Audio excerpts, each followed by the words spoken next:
بسم اللہ الرحمن الرحیم۔ السلام علیکم۔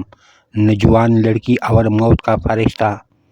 ایک نوجوان لڑکی ایک سپر مارکیٹ میں اپنی جسم کی نمائش کرتے ہوئی پتنگانگیز انداز میں جا رہی تھی۔ اس کے انداز میں ایسی خود نمائی اور خود ستائی تھی جیسی دنیا اسی کی وجہ سے پیدا کی گئی ہو۔ وہاں سے ایک نیک اور صالح نوجوان گزر رہا تھا۔ اس نے از راہ ہمدردی کہا، میری بہن، اپنی اس روش سے باز آ جاؤ۔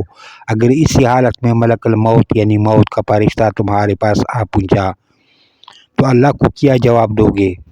اس کے جواب میں وہ مغرور لڑکی کہنے لگی، اگر تم میں جرأت ہے تو ابھی اپنا موبائل نکالو اور اپنے رب سے کال ملاؤ کہ وہ ملک الموت کو بھیجے۔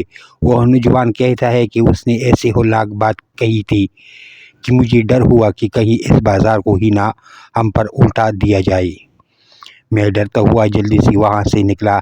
جب میں بازار کے کنارے پر پہنچا تو میں نے اپنے پیچھے چیخ و پکار اور آہ و بکا کی آواز سنی۔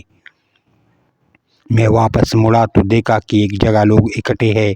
یہ وہی جگہ تھی جہاں میری اس لڑکی سے بات ہوئی تھی۔ میں وہ منظر دیکھ کر ٹھٹک گیا۔ وہ لڑکی ٹھیک اسی جگہ پر مردہ حالت میں پڑی تھی جہاں اس نے ملک الموت کو بلانے کا چیلنج کیا تھا۔ میں تو اس چیلنج کے بعد فوراً وہاں سے نکل گیا تھا، لیکن لڑکی اسی وقت منہ کے بل گرے اور دم توڑ دیا کیونکہ ملک الموت آ پہنچا تھا۔